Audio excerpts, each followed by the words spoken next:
We've reached the half point of the 2023 college football season, and it's time to revisit the coaching hot seat. We got some steaming piles out there who need to seriously consider replacing the head man in charge. We're going to talk about that today. We do this video in the offseason every year, kind of, projecting which coaches might find themselves in some trouble at the end of the upcoming season. And now that half the season is over, that picture's starting to become a little bit more clear. There's still a few coaches who have kind of been on the hot seat for a couple of years, are kind of wobbling back and forth. We'll update on those. Got some new ones to add to the list here. And two, actually, that have already been fired, both for non-football related reasons. Let's start with those two. They're in the Big Ten, Northwestern and Michigan State. Northwestern fired Pat Fitzgerald in the offseason. Michigan State fired Mel Tucker a couple of weeks ago, both for off-field issues, separate, unrelated issues. Pat Fitzgerald, some hazing type allegations. We talked about that during the offseason in the summer when it happened. We don't need to get into all of that here, but they made a decision. So he's already gone. So there's a coaching opening currently at Northwestern. Michigan State has already fired Mel Tucker, again, for off-the-field issues. Again, we've talked about that. We've done videos on that. The harassment allegations or inappropriate conduct, whatever. Don't need to get in. That story's an absolute mess and is likely going to wind up in court in terms of the buyout on that one. But Northwestern and Michigan State currently in the market for a new head coach. Now, usually these coaching hires don't start to happen until the regular season ends, but we'll see. Northwestern and Michigan currently looking for new head coaches. Sam Pittman at Arkansas. This one hurts my feelings. I actually had a caller last night on the call-in show when we were talking about this. I really like Sam Hartman. Not only do I think he's one of the best offensive line coaches in college football, which I think is I don't think that can be disputed. I thought he did a really good job under Kirby Smart in his time at UGA. In fact, he did so good he got an opportunity as a head coach at Arkansas. Kind of skipped the whole progression of going up to a coordinator thing and went straight from an offensive line coach to a head coach. Unfortunately for Sam Pittman, we have reached the point in his career where Sam Pittman supporters, the first thing they mention about him is how nice of a guy he is. This is a curse and a death knell for college football coaching, in my opinion. When the first thing people mention when they talk about you as a head coach is how nice of a guy you are, that's generally because they don't have anything else to talk about. Going back to my own experience with Mark Richt at UGA, no one talked about how nice of a guy Mark Richt was his first 5, 6, 7, 8 years in Athens. Nobody. He was busy winning a bunch of games. He won 2 SEC titles in his first, 3 or 4 years there, whatever it was. As soon as he started losing games, though, around the 2008, 2009 season, the message around Mark Richt started to change into what a nice guy he was and how much the players loved him and all this kind of stuff. And, we see where that kind of ended up. Now, I'm not saying that you can't be a successful head coach if you're a nice guy. I'm sure there are plenty of nice guys strewn throughout the college football coaching world. However, the first thing people should talk about when they talk about you as a head coach is how good of a head coach you are, not necessarily where you fall on the nice scale. And Sam Pittman is falling into that dangerous category where, again, the first thing people want to mention about Sam Pittman is how nice of a guy he is and how much people like him. Unfortunately, that job requirement is way down on the list. And way up at the top of the list is winning games. And Sam Pittman is not doing enough of that at Arkansas. They seem to have peaked a couple of years ago, got into the top 15, but last year they finished with 6 or 7 wins, barely making a bowl game, and it's not looking good for them this year in terms of making a bowl game. They then play Alabama this week, probably another loss. I don't know that Pittman will be fired this year. My guess would be no, but this is a name that you're going to start hearing, I think, in terms of hot seat talk, probably this offseason going into next season. Shout out Sam Pittman. Jeff Hafley at Boston College. Boston College is one of the worst teams in the Power 5. They're terrible. When the best thing you have to brag about is that you almost beat a team, again, it's like being a nice guy. At some point, you have to have some wins to start bragging about. they're just not very good. Now, I don't know if Boston College financially is going to be willing to make the move to fire him. They're, what are they, 3-3 this year, but the wins are just against terrible teams. I would make a move if I was Boston College. I don't think he's ever going to be successful there. But again, financially, I think he's owed somewhere between $10 and $20 million. I'm just not sure if Boston College is willing to come off of that. But they're in bad shape.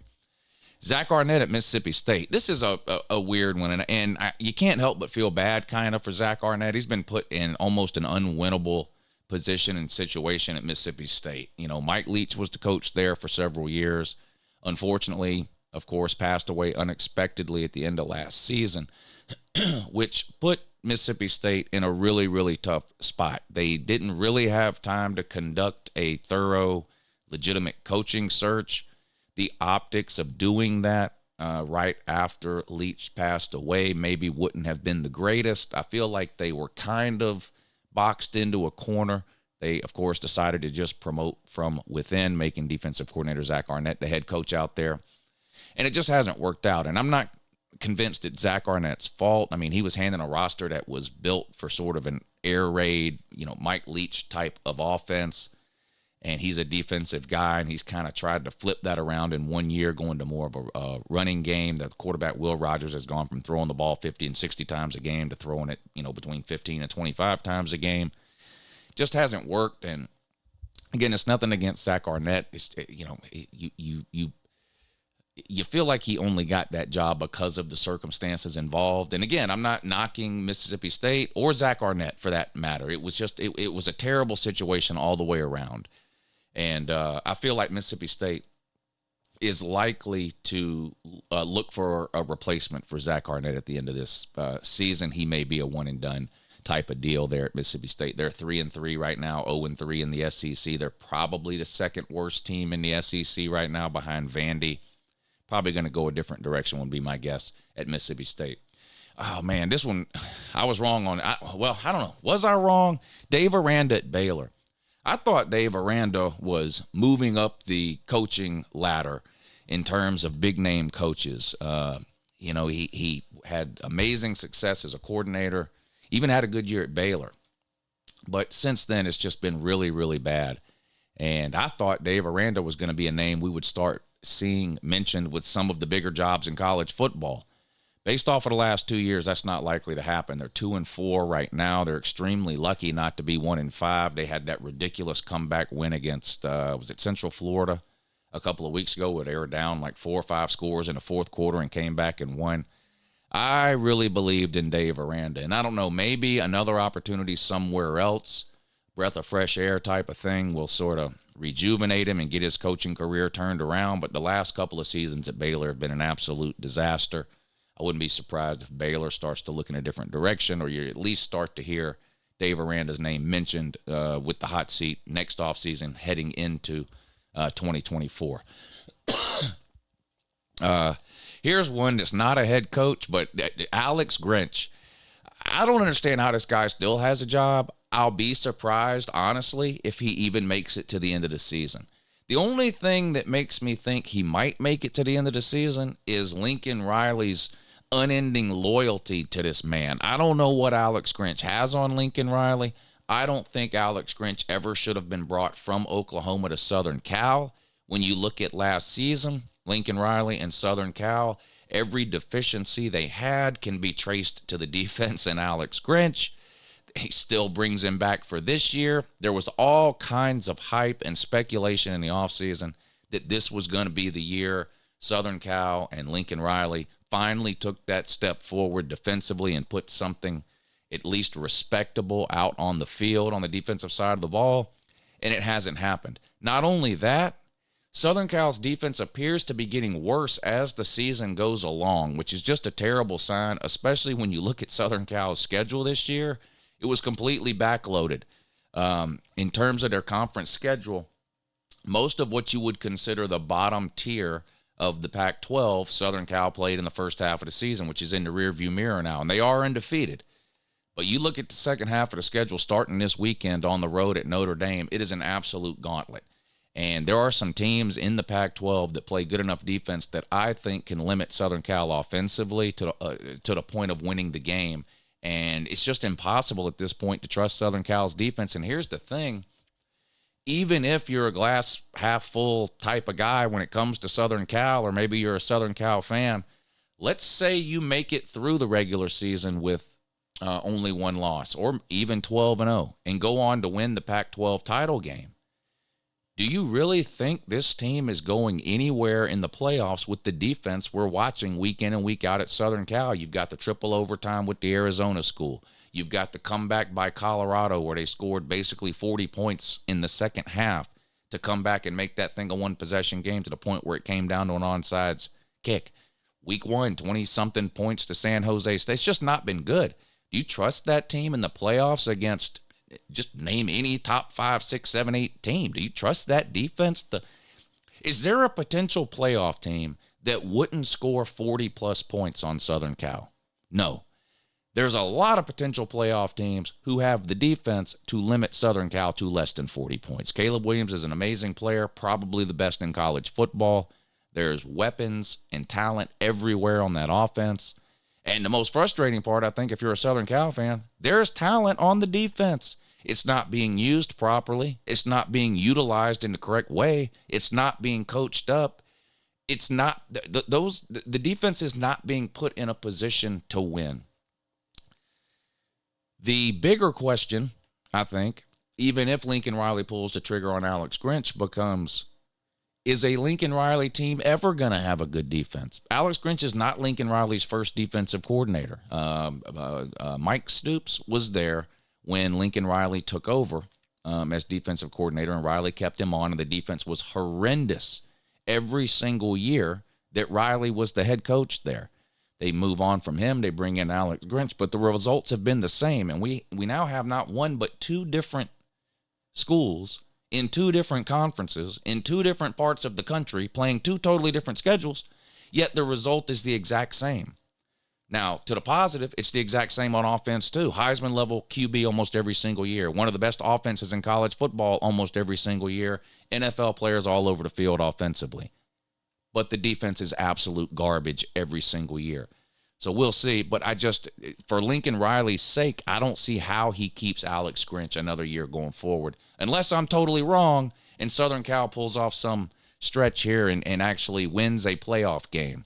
But if they don't make the Pac-12 title game, or even if they make the Pac-12 title game but lose, and it's clear that it's a defensive issue, if they lose a game 45-40, which would be a likely scenario in any loss Southern Cal has, I feel like Lincoln Riley would have no choice at this point but to move on from Alex Grinch. I know he's not a head coach, but he deserves a spot on this list.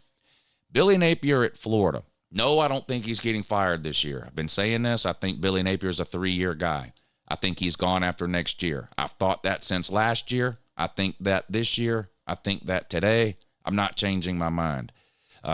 He can't win on the road. He's 1-7 on the road. A terrible record in conference. Overall, he's 10-9. I mean, that's unacceptable for Florida. 10-9. 5-6 in the SEC. They've got several more losses coming up this season. They play on the road this weekend at South Carolina. Then they have a bye week. Then they play Georgia. After Georgia, they still have LSU. They still have Missouri. And they still have Florida State. That's 4 games left on that schedule. 5, really, that Florida has the potential of losing. Now, I don't think they're going to lose all 5. I think the odds of that are pretty low.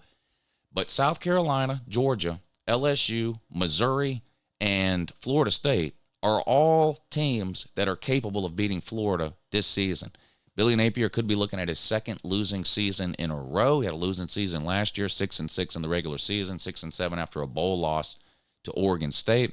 And when you look forward to next season, with the SEC going away from divisions and adding Texas and Oklahoma into the league, and you start looking at the way the schedule is split up for next year, it looks like an absolute bloodbath for Florida next year. It could be the worst of the 3 years Billy Napier has at Florida. They may be a slightly better team next year than what they're putting on the field this year, but the schedule is actually just brutal. The only thing really keeping Billy Napier's head above water right now, even when you talk to Florida fans, the only thing really to brag about. The only positive thing really to come out of Billy Napier's first year and a half so far as head coach at the University of Florida is next year's recruiting class, headlined by quarterback DJ Lagway, a top 5 quarterback, no matter where you look, really, in terms of rankings for next year, and a really good class overall. I think they're ranked 4th according to the 24/7 team recruiting rankings for 2024. So can he hang on to that class? I think that's the most important thing. If players start dropping out of that class in November of this year, heading into early signing day in December, then I think all bets are off in terms of Billy Napier keeping his job for next year. But I have a feeling most of that class is going to remain intact, including DJ Lagway, and I think Billy Napier will be given another year, if for no other reason, to secure that recruiting class. If they were to fire Napier now, next week, Thanksgiving weekend, I think they do run the risk of losing a lot of that recruiting class by firing Billy Napier. So I think that recruiting class is keeping him alive right now, keeping his head above water. I do think he'll be back next season, but I do think Billy Napier is on the hot seat. Jimbo Fisher, of course, you can't make a hot seat list without talking about Jimbo Fisher. This guy's been on the hot seat, it seems like, for 3 or 4 years now. Last-ditch effort, at least that's what it feels like, bringing in Bobby Petrino, turning the offense over to him, letting Bobby Petrino call plays. And I don't want to say it hasn't worked at all, because Texas A&M, to me anyway, clearly is a better team offensively than just about anything we've seen Jimbo do in his time at Texas A&M. Unfortunately for Jimbo Fisher, that just hasn't translated to wins on the field. They've lost 2 games already this season. One of them, the Miami game, one they probably could have and should have won, and that game wasn't really even competitive in the second half. They ended up basically getting blown out on the road at Miami. And then the big game this past weekend at home against Alabama, which is just like the circled game every single year for Texas A&M, and it's just a hurdle they're not able to get over. They beat Bama but can't win the West. I think, has Jimbo beat Bama once? At least once. But anyway, unable to win the West in his entire time there. It's become kind of a running joke. Instead of Texas A&M, people call them Texas 8-4. And honestly, after last season, 8-4 would be a huge improvement. Last season was just a complete disaster. I don't think this season is going to turn into that. But they've got a tough game this weekend on the road at Tennessee. They still have to play LSU and Ole Miss. Seems like there are some more losses stacking up for Jimbo Fisher this season. I don't know what the magic number is in terms of games he would have to win to solidify his job going forward, but it feels like somewhere in the 8 to 9 plus range. It feels like anything 7-5 or worse, and there's going to be a serious chance of Jimbo losing his job. Now, the biggest hurdle, obviously, to Texas A&M when it comes to firing Jimbo Fisher and moving on, going a different direction, is the buyout that everyone talks about. $70 million, $76 million to be exact, I think it is, but it's north of $70 million to fire Jimbo Fisher. Texas A&M fans talk about all this money they got buried in the desert or whatever it is. I suggest y'all go get your shovels and start digging. This is a lot of money. And while I would agree, it's probably time to move on from Jimbo Fisher if you're Texas A&M. He's had enough time. He's got all his players there. He's recruited at an elite level. He's had an opportunity to make changes to his staff, both offensively and defensively. Nothing seems to work for Jimbo at Texas A&M in terms of getting to that next level, 10-plus wins, competing for division or conference championships or playoff berths. Just nothing really close outside of the COVID year, which honestly just it doesn't even count. I'm going to have to see a team pay a $76 million buyout before I believe it. Again, I'm not saying that because I feel like Jimbo deserves to keep his job there. That is just so much. It's almost impossible to even, for me anyway, to even imagine that amount of money. We've become a little bit numb to huge dollar amounts when it comes to college football and some of these coaching salaries and buyouts. But you're talking buyouts in the 20 to 30 million range. There's never been anything higher. This would be over double the highest buyout ever paid in the history of college football. And I'm not going to get going on a rant again about who is actually paying that money, but it won't be the university. It will be the Texas A&M fans that if Jimbo is fired, Texas A&M fans will be asked to pay $76 million to Jimbo Fisher to not work. And again, I'm not going to go down that road, but Jimbo Fisher obviously not meeting expectations at College Station. Brent Pry at Virginia Tech, been there 3+ years now, I believe, not working. And I talk about this a lot. The state of Virginia, the state of North Carolina, the state of Arizona. There should be a team, at least, in each of those 3 states that's consistently in the top 25. Now, for North Carolina, the state of North Carolina, obviously Duke is good this year. North Carolina has had a couple of decent seasons. Even NC State has put together a decent season or two. No one really consistently in the top 15-ish, but some decent teams there. But the state of Arizona and the state of Virginia, absolutely horrible. Both schools, Arizona and Arizona State, Virginia and Virginia Tech. And I don't understand why. There's a lot of high school recruiting to be done in and around the Arizona area. You've got Southern California you can go get. And honestly, there's a lot of good players in Arizona. You're not that far from Texas. Virginia, great high school football in Virginia. I'm an old man. I'm 45. I remember when Virginia Tech was a top 10 team with Michael Vick running around. I remember watching Virginia Tech and Michael Vick in particular play football and just my jaw being on the floor. They're a far cry from that, and that seems like a different lifetime ago. Virginia Tech has been absolutely horrible with Brent Pry. His buyout is $12 million. He's like 5-12 in his couple of seasons. It's just not working. I don't know if they're willing to move on already from him, but he's a guy that I just can't see working out in the long run. It feels like Virginia Tech probably needs to start thinking about going a different direction. Tom Allen at Indiana is another one. Had a good year, in 2019? I think was 6-2. No, the COVID year he was 6-2, but in 2019 they finished, I think, ranked in the top 15. Then we had the COVID year. They went 6-2. Everything was great. The bottom has fallen out since then. He's 2-19 since 2021 in the Big Ten. That's just unacceptable. 2-19. Nobody expects Indiana to be competing for Big Ten championships every year, but 2-19 against Big Ten competition since 2021, and this season is not looking very good either. It's probably time for Indiana to start looking in a different direction.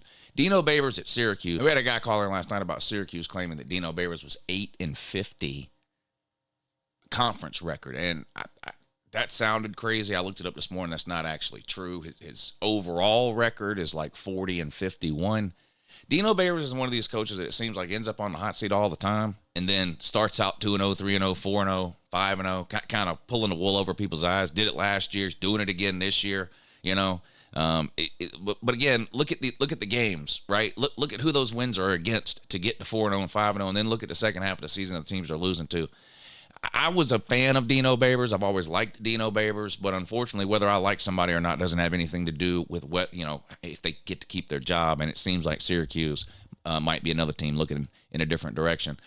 Dana Holgorsen and Neal Brown, both on the hot seat. This one's interesting to me, of course, because Dana Holgorsen was the coach at West Virginia. They decided to go a different direction, and they brought in Neal Brown. Since then, West Virginia has been kind of in a downward spiral. Neal Brown was a guy that it was pretty much a foregone conclusion in everyone's mind that he was going to be fired at the end of this season. And what does Neal Brown do? He goes out and he starts 4-1 or 4-1 or 5-1, whatever it was for West Virginia this year, pretty much erasing his name from the hot seat, which I think is terrible if you're a West Virginia fan, because I do not think Neal Brown is a good coach. In fact, I do think Dana Holgorsen is a better coach than Neal Brown, the coach they ran off. Now, it's hard to get a West Virginia fan to admit that because you never want to admit that the coach you ran off is not as good as the coach you brought in to replace him. Well, last night, these two coaches faced off against each other. West Virginia on the road at Houston. And this doesn't have anything to do with a hot seat video, but this was an unbelievable, another one of these just crazy endings. It looked like the game was over. It looked like Houston was going to win the game. There was like 20 seconds to go. West Virginia had the ball, 4th and 10 on the 50-yard line. One last chance. 50-yard touchdown pass. West Virginia takes the lead 42-39 or something like that, right? Whatever the score was. West Virginia kicks off to Houston with 12 seconds to go. 12 seconds to go. 2 plays, Houston scores a touchdown as time expires. Houston comes back to beat West Virginia after blowing the lead with 20 seconds to go. And Dana Holgorsen gets a win over Neal Brown in the Dana Holgorsen Bowl, we'll call it. So an embarrassing loss for West Virginia, losing to the head coach you ran off. Your current coach losing to the coach you ran off. That coach's replacement, Neal Brown, losing to the coach you ran off to hire Neal Brown. Houston, not a good team. West Virginia goes down there, takes a loss. Now, I don't think that one loss is enough to change everyone's mind who maybe was on board after West Virginia started 4-1, but we'll see what happens with West Virginia over the second half of the season. It looks like he may have bought himself another year with the 4-1 start, but again, we'll see how the second half of the season goes. For Dana Holgorsen, Houston has just transitioned into the Power 5. It's their first year in the Big 12. I would be surprised if they decided to make a change after just 1 year in the Power 5 with Dana Holgorsen at Houston in the Big 12. But it hasn't gone good for Dana Holgorsen the last couple of years. Houston was a pretty good team 2-3 years ago. Last year, not good. Last year, actually, they were one of the most disappointing Power 5 teams in the country. If you go back and look at like last year's preseason rankings heading into the 2022 season, Houston was ranked in a lot of those rankings, and they were a popular pick to be a group of 5 team that potentially made a New Year's Six Bowl. It didn't go well for Houston and Dana Holgorsen last year, and they're not off to a good start this year either. So those 2 names I would also throw on the list, Dana Holgorsen and Neal Brown. So there you go. Openings at Northwestern and Michigan State already for non-football-related reasons. My hot seat coaches, Sam Pittman at Arkansas, Jeff Hafley at Boston College, Zack Arnett at Mississippi State, Dave Aranda at Baylor, defensive coordinator Alex Grinch at Southern Cal, Billy Napier at Florida, Jimbo Fisher at Texas A&M, Brent Pry at Virginia Tech, Tom Allen at Indiana, Dino Babers at Syracuse, Dana Holgorsen at Houston, and Neal Doo-Doo Brown at West Virginia. How many of these coaches do you think will be out of a job between now and the end of the season? How many coaches are on this list? 1, 2, 11, 12. And one of them is a defensive coordinator. So 11 head coaches, 1 defensive coordinator, 12 names on the list. How many of those 12 do you think will find themselves out of a job between now and the end of the 2023 season? Let me know down below. And if I missed any, let me know that too. Who do you think should be on the hot seat? What coaches do you think will be fired heading into the 2024 season? Appreciate you watching. Have a good morning.